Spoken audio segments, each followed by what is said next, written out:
para darles la bienvenida a la primera emisión de TVC Noticias y continuar con la información política, Robert. Con un rico café de por medio para compartir un viernes que ya tiene un aire distinto. Ya el viernes dicen que es el mejor día de la semana, el ánimo, uno amanece feliz, con una gran respiración sonrisa. Distinta, porque ya viene el fin de semana. Hay que vivir y transcurrir este día, que lo haga viviendo un día a la vez. Así es, bueno, y recuerde salir con tiempo también. Un joven quien pidió un taxi a través de una aplicación móvil, pues habría sido escopolaminado y claro, robado por el conductor. Increíble, ¿ah? El afectado asegura que solo se acuerda que le quitaron sus cosas. ¿En dónde ocurrió? ¿Qué sucedió? Bueno, ya le contamos.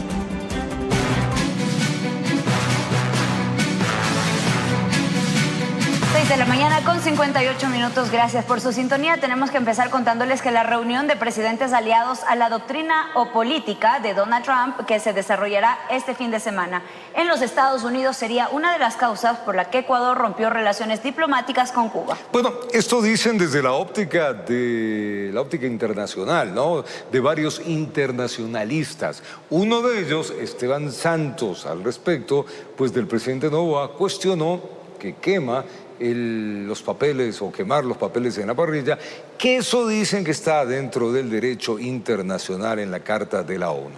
Veamos.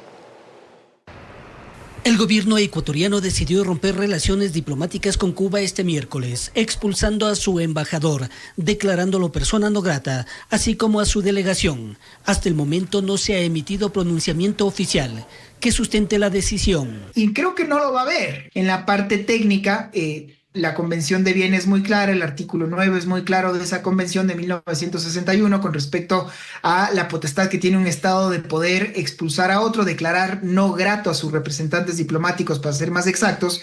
Y aquí esta es una decisión unilateral que no puede ser contestada, no puede ser debatida, no puede ser llevada a ningún tribunal, ni mucho menos.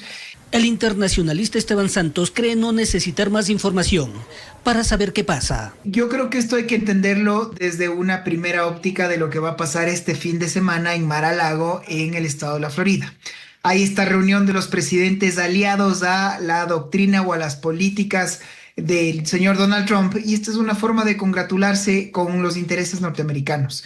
Estoy seguro, Héctor, que Estados Unidos lo que está pidiendo es que nos alejemos de China, algo mucho más complejo por toda la dicotomía de lo que implica el segundo socio comercial para el país. Mauricio Gándara, exministro de Gobierno y diplomático, centra su análisis en la quema de papeles en una parrilla en la Embajada de Cuba en Quito. Si yo me voy y no me quiero llevar unos muebles o unos papeles, si me obligan a dejar en mi casa, mientras yo esté ahí, que en los 3 días que le han dado, puede hacer lo que quiera, pues.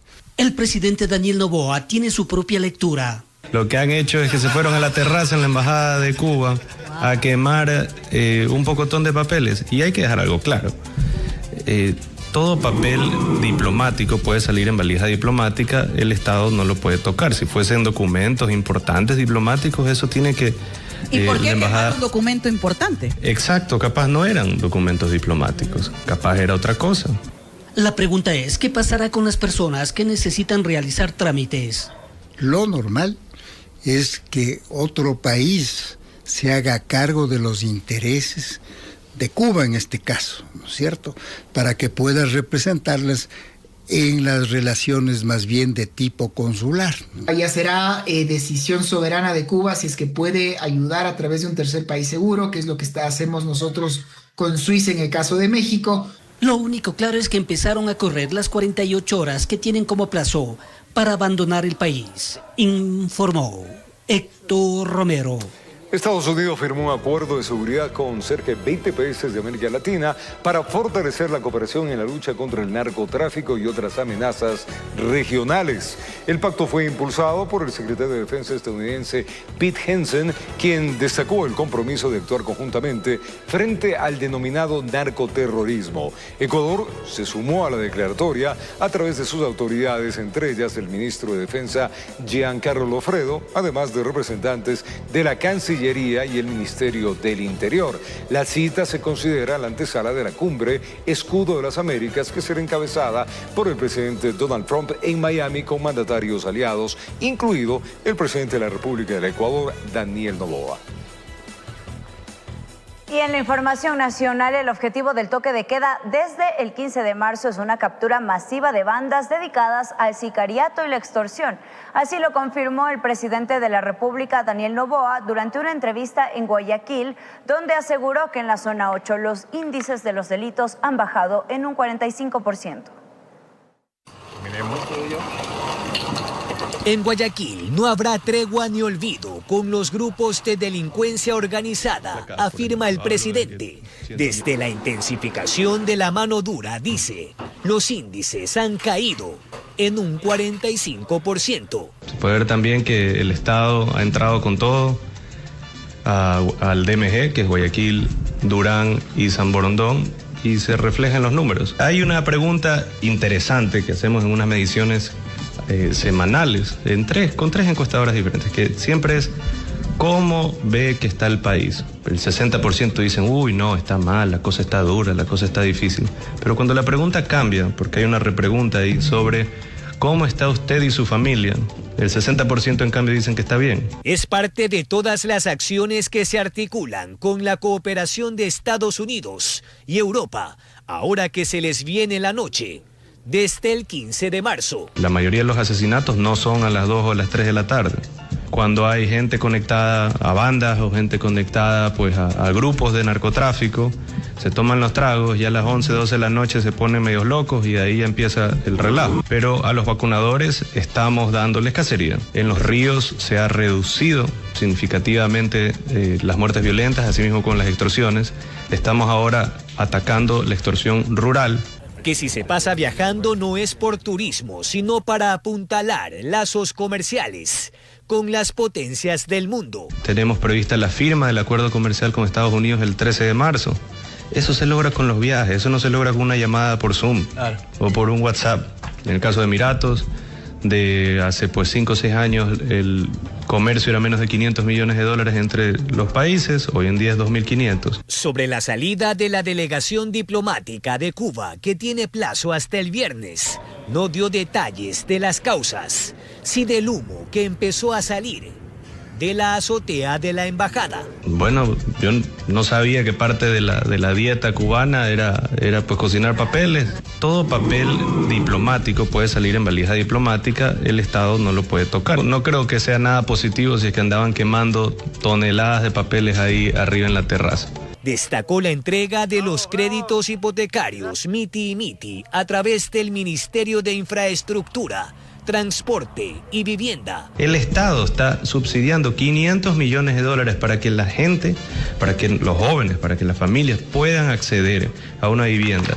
También un decreto de Lazo que ponía límite hasta 25 años para créditos hipotecarios, nosotros lo tiramos abajo y lo cambiamos para extenderlo a 30 años. A nada del Día Internacional de la Mujer, destacó la apertura de líneas de crédito. Emprende Violeta. Para la mujer que tiene su puestito encebollado, para la mujer que tiene quiere empezar su salón y necesita 3, 4, 5 mil dólares y no los tiene. Y en vez de ir a un chulquero o ir a una cooperativa que le saque el aire. Informó Jorge Escobar. La declaratoria de emergencia en la refinería de Esmeraldas tras el incendio registrado a inicios de mes comienza a generar consecuencias en distintos sectores estratégicos del país. Municipios y prefecturas han anunciado la paralización temporal de obras de reacondición ambientovial debido a la suspensión del asfalto mientras se normalizan las respectivas operaciones. Petroecuador declaró en emergencia a la refinería de Esmeraldas este 5 de marzo, tras el incendio registrado el pasado 1 de marzo. La gerenta de la empresa estatal, María Daniela Conde, confirmó la medida mientras continúan las investigaciones para determinar las causas del siniestro, que afectó la unidad Sevilla 1 y generó daños colaterales en otras áreas del complejo. Este es el segundo incendio ocurrido en 2026 y el tercero en menos de un año. La refinería permanece paralizada desde el incidente. Sin embargo, Petroecuador prevé reiniciar de forma paulatina las operaciones desde el 16 de marzo, con algunas unidades, lo que permitiría recuperar cerca del 50% de la producción. Los efectos ya se sienten en algunos gobiernos autónomos descentralizados y municipios como el de Quito. Según informó el municipio, la suspensión temporal del despacho de asfalto por parte de Petroecuador provocó la paralización de 71 proyectos viales en la capital, lo que representa más más de 100 kilómetros de infraestructura. No obstante, las autoridades señalaron que las obras se retomarán cuando se normalice el suministro de asfalto, previsto para finales de marzo. Una situación similar reportó la prefectura de Pichincha, que advirtió retrasos temporales en varios proyectos viales de la provincia debido a los problemas operativos en la principal proveedora de asfalto del país, lo que afecta a la continuidad en 7 obras en cantones como Quito, Cayambe y Pedro Moncayo. Informó Julián Calahorrano.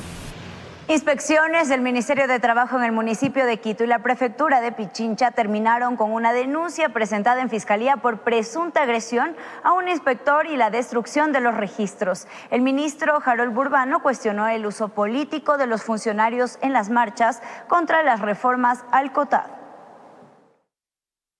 El ministro de Trabajo, Harold Burbano, anunció que su cartera presentó una denuncia ante la Fiscalía General del Estado y remitió un informe a la Contraloría General tras una inspección laboral realizada en el municipio de Quito y a la prefectura de Pichincha por la presunta obligación a funcionarios públicos de asistir a marchas con fines políticos. A través de su cuenta de la red social X, el ministro informó que la inspección se activó tras una denuncia anónima relacionada con las movilizaciones del 3 y 4 de marzo contra las reformas al Código Orgánico de Organización Territorial. Se comprobó que se obligó a funcionarios a asistir a marchas con fines políticos. Esto es inaceptable, publicó el ministro. Durante la diligencia en la prefectura de Pichincha, el ministerio aseguró que una funcionaria habría destruido registros públicos y agredido a un inspector laboral, hecho que motivó la denuncia penal por presunta destrucción de registros y ataque o resistencia. Las marchas fueron encabezadas por la prefecta Paola Pavón el 3 de marzo y por el alcalde Pavel Muñoz el 4 de marzo, quienes protestaron contra la reforma a la normativa que regula a los gobiernos autónomos descentralizados. La prefecta Pavón rechazó las acusaciones y aseguró que la participación en la movilización fue una decisión del sindicato y de la Asociación de Empleados de la prefectura. En tanto, el municipio de Quito negó que haya obligado a sus funcionarios a participar en la movilización del 4 de marzo. En un comunicado, la institución señaló que la marcha fue convocada por ciudadanos y beneficiarios de servicios sociales municipales, entre ellos padres de familia, maestros, talleristas, adultos mayores y artistas, quienes acudieron para respaldar la presentación de una demanda de inconstitucionalidad contra las reformas al COTAD. Las conclusiones del caso dependerán también de las acciones que adopten la Fiscalía General del Estado y la Contraloría General, entidades que deberán establecer posibles responsabilidades administrativas o penales derivadas de los hechos denunciados. Informó Miguel Ángel Bedoya. Militares y policías están desplegados dentro y fuera del hospital del IES Teodoro Maldonado Carbo. Esto en el marco de la intervención dispuesta por el presidente Noboa en esa casa de salud del sur de Guayaquil, tras el asesinato de un exfuncionario la mañana del día martes. El jefe de Estado afirmó que se busca frenar la injerencia de las mafias en los hospitales públicos. Se trata de la primera fase de intervención integral que la Policía Nacional coordinó con el presidente del directorio del IES, Bernardo Cordobés. Se hizo un recorrido a todas las 19 áreas del hospital para definir la presencia de efectivos policiales. Las áreas visitadas incluyeron las bodegas, la morgue, emergencia, consulta externa, los departamentos financieros, administrativos, la farmacia y mantenimiento. Mientras tanto, elementos de las Fuerzas Armadas realizan controles constantes en las inmediaciones de esa casa de salud. Hacemos presencia tanto en el interior del hospital como en los exteriores, como lo estamos haciendo en este momento.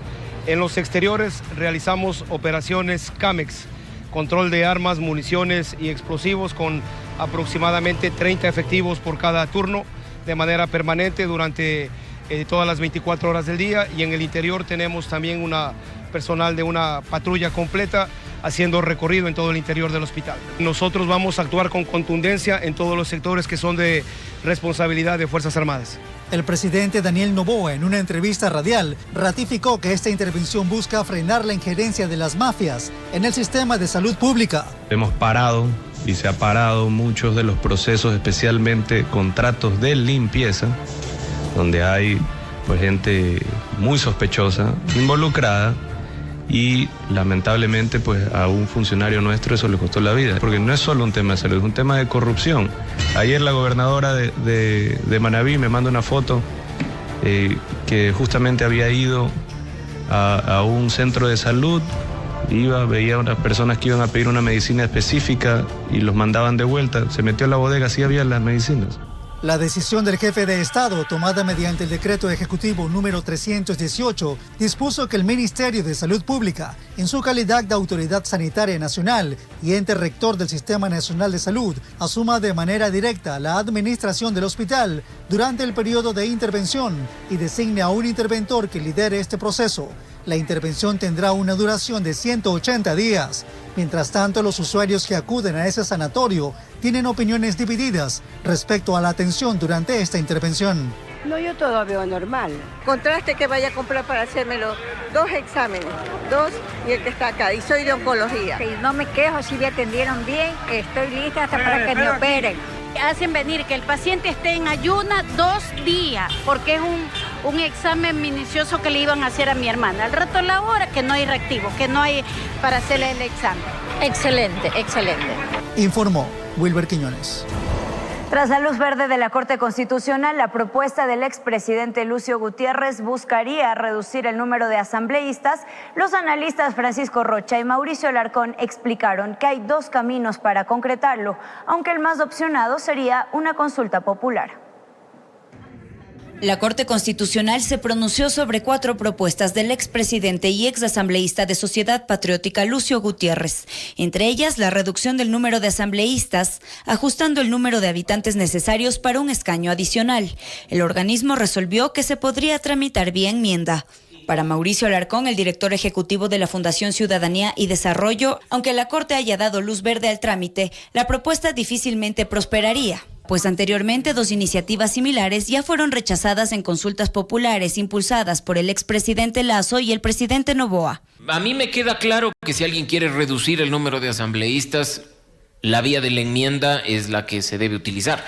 Preguntarle a la ciudadanía por el referendo o, como dice la propia Constitución, con un trabajo al interior de la Asamblea Nacional, que difícilmente va a querer eliminarse a sí misma. En cambio, para el analista Francisco Rocha, los cambios que incluye el anexo podrían delimitarse para que las modificaciones sean tratadas únicamente en el legislativo.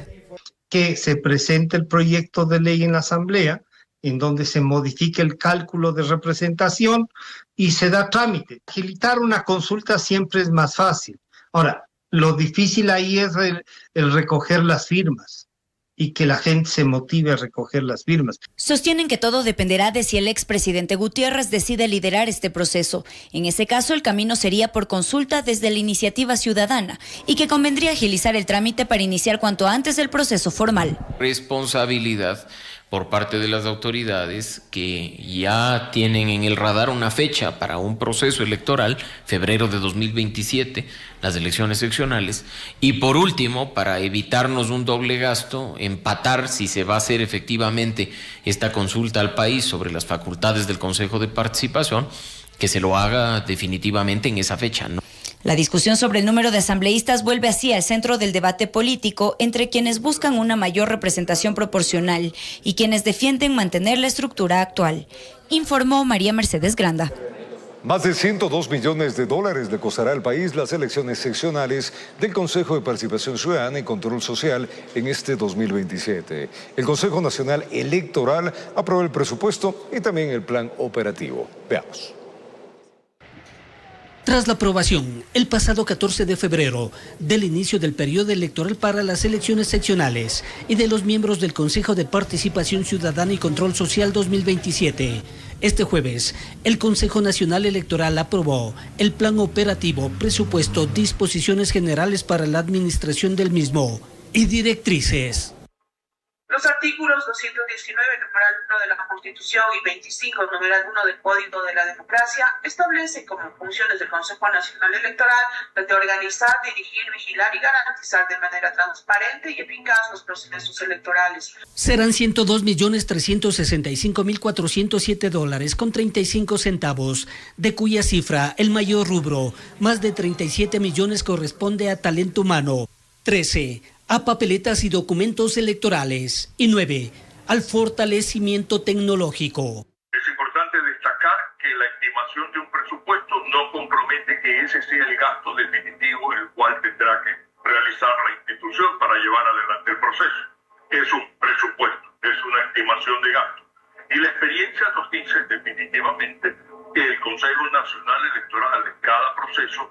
ha logrado ahorros significativos. En relación al voto en el exterior, $3.542.000. Fuerzas Armadas, 6.951.000. Policía Nacional, 6.553.000. Debates, prefecturas y alcaldías, 1.250.000. Y promoción de candidatos al Consejo de Participación Ciudadana, $5.773.000. Esta promoción compromete a las unidades responsables de ejecutar lo planificado con criterios de eficiencia, eficacia, control y transparencia, con productos verificables y seguimiento continuo a fin de garantizar la calidad e integridad del proceso electoral señalado.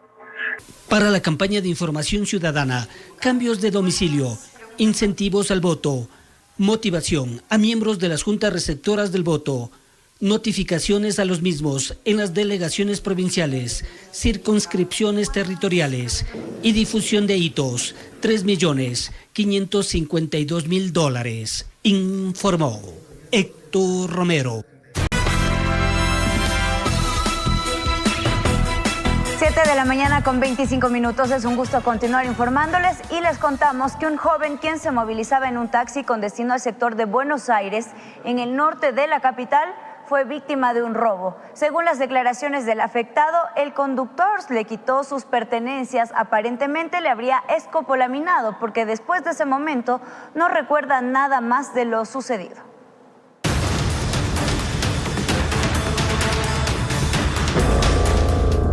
Aquí, a bordo de este vehículo iba un joven que solicitó el servicio de taxi en el sector de Carapungo.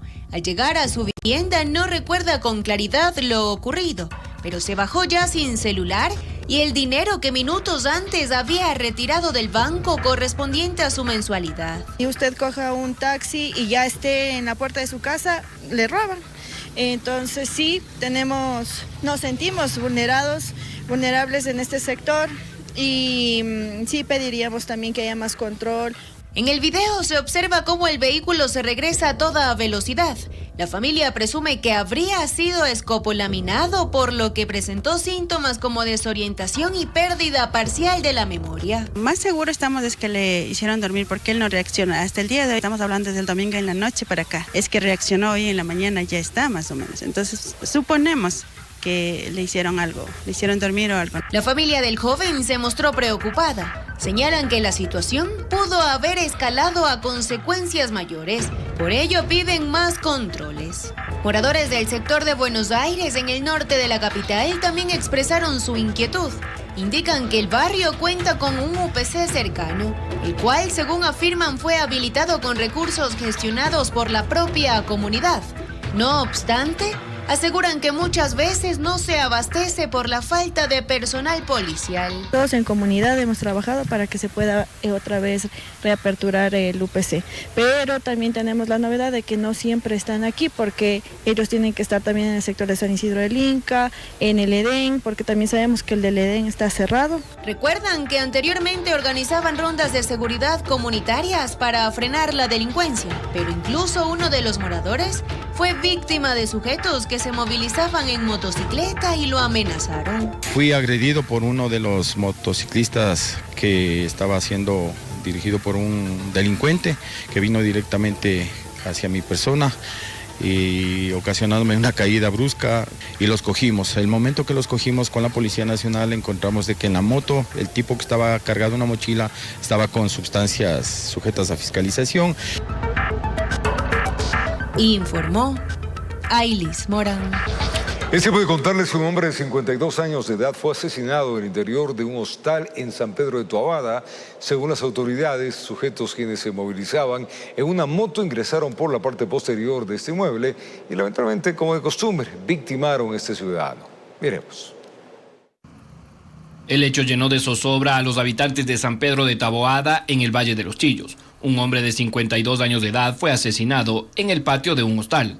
A las 11:30 de la mañana aproximadamente, dos ciudadanos interceptando a un ciudadano, quienes le realizan 2 impactos de arma de fuego, causando la muerte en el lugar, para posterior darse la fuga. Autoridades informaron que los sicarios habrían ingresado por la parte posterior del inmueble y atacado al hombre sin tregua alguna. Es una persona nacional ecuatoriana, 52 años de edad, no presenta antecedentes. Se tiene conocimiento que Este hostal es utilizado para el consumo de sustancias sujetas a fiscalización. Él se encontraba en la parte utilizada, una parte que es como un patio atrás del hostal. Aparentemente el hecho respondería a un presunto ajuste de cuentas, pues el occiso habría recibido amenazas en días anteriores. Ya que esta persona anteriormente ya habría sido amenazada, indicando que se retire y que deje de vender drogas en el sector, por lo que había hecho caso omiso. Por tal motivo el día de hoy fue victimado.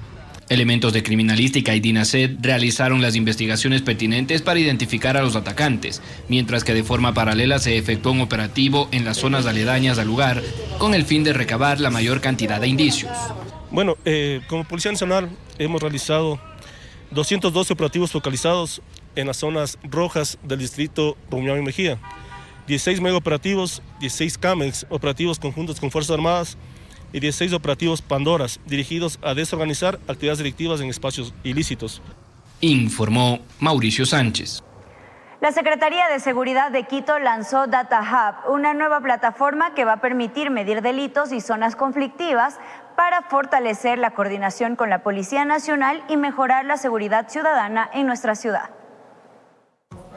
DataHub funciona como un centro de análisis que recopila y organiza información sobre los delitos que se registran en Quito, permitiendo a las autoridades medir tendencias y detectar patrones en tiempo real. Entonces, ¿cómo se usa la data? La data sirve para analizar cómo están las dinámicas de problemas de convivencia ciudadana, donde sí puede reaccionar inmediatamente el municipio, donde hay problemas de seguridad ciudadana, donde ahí sí necesariamente hay que reaccionar de manera interinstitucional con Policía Nacional y Fuerzas Armadas. No solo es responsabilidad de una sola institución. Hablamos de una trilogía aquí: comunidad, autoridades y Policía Nacional. La Policía Nacional entregó datos precisos sobre las zonas donde se concentra la atención y los tipos de delito que requieren una intervención inmediata. Nosotros estamos trabajando en el sector de Quitumbe, una denominada zona rosa, que ellos lo conocen allá. También tenemos en Calderón y en La Delicia, ¿sí? Son lugares en los cuales prácticamente nos hemos ido asentando con la analítica que nosotros tenemos. Otro de los sectores que nosotros también tenemos en consideración es Tumbaco. Estamos haciendo una desaceleración de todos los delitos. Según los responsables de la plataforma, el trabajo conjunto entre la Secretaría de Seguridad y la Policía Nacional ya empieza a mostrar resultados positivos, con una reducción gradual de los delitos en las áreas más conflictivas de la ciudad. Si nosotros comparamos los datos del 2025 con el 2026, prácticamente tenemos una reducción de menos 850 delitos. En cuanto a lo que es violencia criminal, también hemos ido disminuyendo ya esa cifra que realmente viene creciendo o ha venido creciendo en algún tiempo atrás. Las autoridades destacan que la herramienta permite planificar estrategias más efectivas, asignar recursos de manera más precisa y brindar una respuesta más rápida ante los incidentes. Y hacen un llamado a la ciudadanía para que denuncien si son víctimas de cualquier delito, para así evitar subregistros en la información. Lamentablemente, sí se observa un fenómeno de no denuncia en la sociedad. Las autoridades resaltaron la importancia de esta plataforma, pues la ciudadanía también podrá tener acceso. En primer nivel de la plataforma, que sí está abierta al público, cualquier persona que ingresa a Observatorio de Seguridad en Google, Observatorio de Seguridad Quito, va a poder acceder y van a tener un monitor coroplético, un mapa geográfico de cómo ha sido la evolución de la tasa de homicidios cada 100.000 habitantes a nivel cantón en todo el DMQ. Informó María Mercedes Granda. Y un total de 1.776 vehículos acudieron al primer día de la revisión técnica vehicular en Quito, de los cuales 1.308 aprobaron el proceso. La Agencia Metropolitana de Tránsito informó que el centro con mayor demanda fue San Isidro del Inca, con 387 autos atendidos. Un total de 1.776 vehículos acudieron a los centros de revisión técnica vehicular de Quito durante el primer día del proceso de revisión técnica vehicular, según informó la Agencia Metropolitana de Tránsito. De este total, 1.308 automotores aprobaron la revisión, mientras que 478 quedaron condicionados y deberán realizar correcciones para completar el trámite. En cuanto a las citas agendadas, la AMT indicó que se generaron 8.785 turnos para vehículos con dígito final de placa 1 y 3.822 para aquellos con dígito 2. Los centros con mayor demanda durante la primera jornada fueron San Isidro del Inca con 387, Florida Alta con 328, Guajaló con 314, Los Chillos con 276, Carapungo con 254 y Huamaní con 201. La AMT recordó que una vez aprobada la revisión técnica, los conductores deben completar el proceso de matriculación obteniendo el permiso de circulación anual en su página web, cuando la Agencia Nacional de Tránsito habilite el sistema AXIS 4.0. Además, se informó que las concesionarias han ingresado 7.077 trámites de matriculación de vehículos nuevos, de los cuales 4.689 ya fueron despachados y 2.388 permanecen pendientes. Informó Julián Calahorrano. Continuamos con las noticias. Equipos técnicos de la empresa Metro de Quito y varios especialistas internacionales iniciaron los recorridos estratégicos para avanzar en los estudios que permitirán extender la primera línea de este medio de transporte hasta el sector de La Ofelia, en el norte de Quito. El plazo para la presentación de los estudios definitivos sería de 8 meses. El pasado 2 de marzo, el equipo técnico del Metro de Quito acompañó a especialistas de la consultora internacional TIPSA en un recorrido por varias instalaciones del sistema subterráneo de trenes, como parte del proceso de estructuración de los estudios definitivos para la ampliación de este sistema de transporte. Por lo pronto, la empresa, digamos, adjudicada ha realizado un trabajo de reconocimiento en conjunto con nuestro personal técnico, que pues el día de hoy, la empresa TIPSA, nos, digamos, va revisando un poco la infraestructura actual, va revisando todos los temas de manejo. Según se informó, el inicio del recorrido inició en la estación multimodal El Labrador, punto clave de integración con el sistema de trolebús y rutas alimentadoras, donde se revisaron accesos, espacios subterráneos, intermodalidad y salidas de emergencia para comprender el funcionamiento operativo del sistema. Para que podamos, ellos tengan un conocimiento un tanto también de la infraestructura como de la operación y cómo también los elementos de mantenimiento se están desarrollando. En un siguiente punto, la delegación técnica llegó hasta la estación Solanda, en el sur de la ciudad, y finalmente a Talleres y Cocheras en Quitumbe, donde se analizó la capacidad de mantenimiento e infraestructura actual, aspectos fundamentales para garantizar que la futura ampliación sea compatible con el sistema que actualmente opera en la capital. Pero por lo pronto, lo que sí es importante informar a la ciudadanía es que esto ya está en marcha y que están dando pasos en firme para el cumplimiento también de estos estudios definitivos para la función de los vehículos. Como parte del proyecto se prevé la construcción de 5.3 kilómetros adicionales de túnel y 4 nuevas estaciones hasta La Ofelia. Los estudios definitivos deberán entregarse en un plazo aproximado de 8 meses y será el plazo previo para iniciar el proceso de contratación de la obra que permita ampliar la cobertura del metro hacia el norte de la ciudad. Informó Javier Rosero.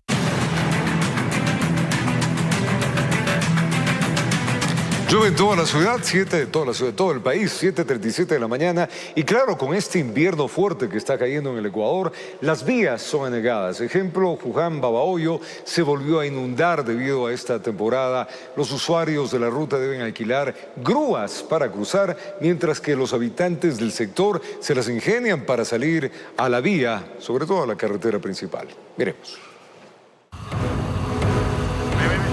Ya se ha convertido en una normalidad para quienes hacen uso de esta ruta. Solo vehículos grandes pueden pasar. Si alguien desde un auto se atreve a utilizar esa vía, se arriesga a recibir las olas provocadas por los camiones.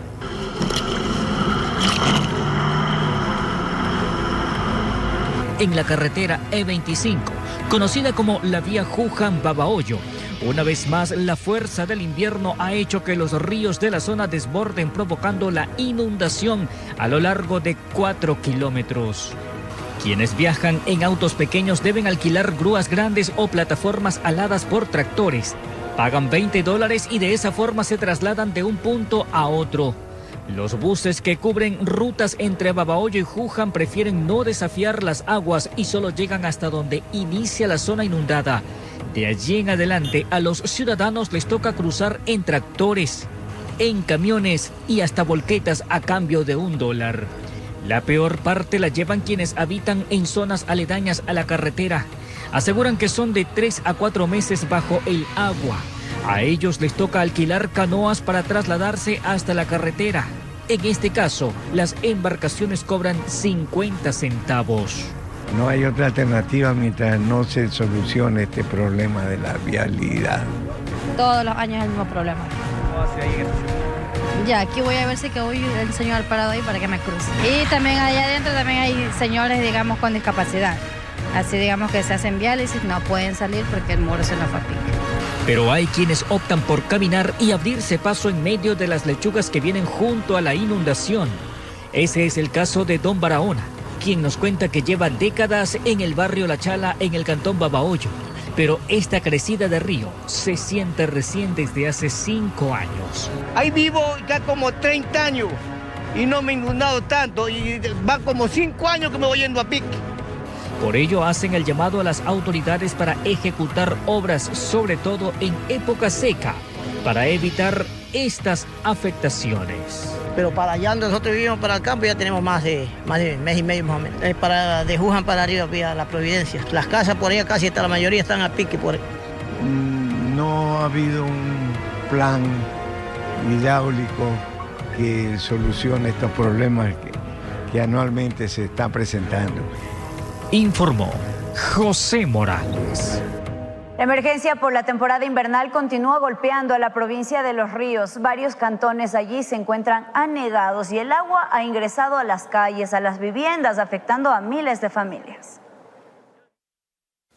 Los cantones más afectados en la provincia de Los Ríos son Urdaneta, Ventanas, Montalvo, Babahoyo y Vinces. En este último, el agua ingresó por el malecón e inundó las principales calles de la ciudad, provocando pérdidas económicas para comerciantes y habitantes. Claro, no hay trabajo para nada, no hay trabajo ni aquí en el pueblo, peor en el campo, estamos a pique en lo que es la zona del campo, todos estamos a pique, no hay a dónde trabajar ahorita. En ese mismo cantón, pero en el sector San Vicente de la parroquia rural Antonio Sotomayor, la comunidad se organizó para intentar frenar el avance del agua. Con sacos llenos de arena levantaron barricadas improvisadas para proteger sus viviendas. Sin embargo, al menos 100 casas resultaron afectadas por las inundaciones. Actualmente en la provincia se reportan 12 cuerpos hídricos desbordados. En el caso de Babahoyo, capital de los fluminenses, el agua que desciende desde la cordillera llega a través de los ríos Catarama y San Pablo, a lo que se suma el agua acumulada en la sabana, provocando que la ciudad quede prácticamente aislada. Los accesos norte y sur presentan acumulación de agua. En la carretera E25 en el tramo Babahoyo-Juján, el nivel dificulta la circulación vehicular. Mientras tanto, en la vía Babahoyo-San Juan, a la altura del sector La Chorrera, se registra congestión vehicular por el ingreso de agua a la calzada. Aproximadamente unos 20 centímetros de altura, en un tramo de unos 50 metros de largo. De igual manera, en la carretera E491 en el tramo Babahoyo-Montalvo también se reporta presencia de agua, aunque el tránsito se mantiene habilitado. Dentro de la ciudad, los sectores más bajos continúan siendo los más afectados. Las parroquias urbanas Barreiro y El Salto permanecen anegadas. Realmente que se haga un estudio realmente a profundidad cuáles son las causas para que la población y ese sector no sufra más esta situación. De acuerdo con cifras de la Secretaría de Gestión de Riesgos, cerca de 5.000 familias han resultado afectadas por la temporada invernal en toda la provincia de Los Ríos, informó Martín Soto. Entre el uniforme y el hogar. En el Día de la Mujer presentamos las historias de Yasmín Salas, la policía que cada día cumple su misión de servir a la ciudadanía y también ser un ejemplo para toda su familia. Veremos.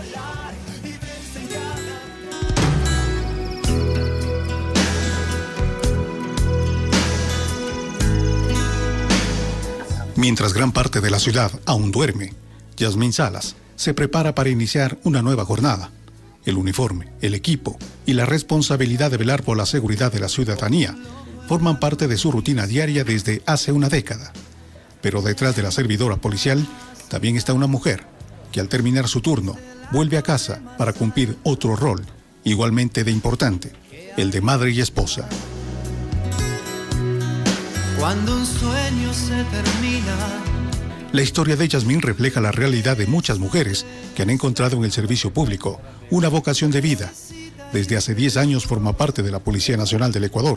Gracias a Dios en la policía me ha ido muy bien. Han visto mis capacidades que yo tengo, así sea mujer, entonces me han puesto en lugares que yo sí puedo desempeñarme. En este caso como conductora, yo lo puedo hacer, no me han hecho de menos y lo estoy cumpliendo. Su labor dentro de la institución exige disciplina, largas jornadas y en ocasiones enfrentar situaciones complejas que requieren temple y decisión. Sin embargo, Yasmín asegura que servir a la ciudadanía es una responsabilidad que asume con orgullo. Yo ingresé a esta institución por vocación, entonces mi aspiración es seguir colaborando, seguir patrullando, seguir cumpliendo con mi servicio. Pero su historia no se limita al ámbito profesional. Al terminar sus labores, la servidora policial regresa a casa, donde le esperan su esposo y su hija.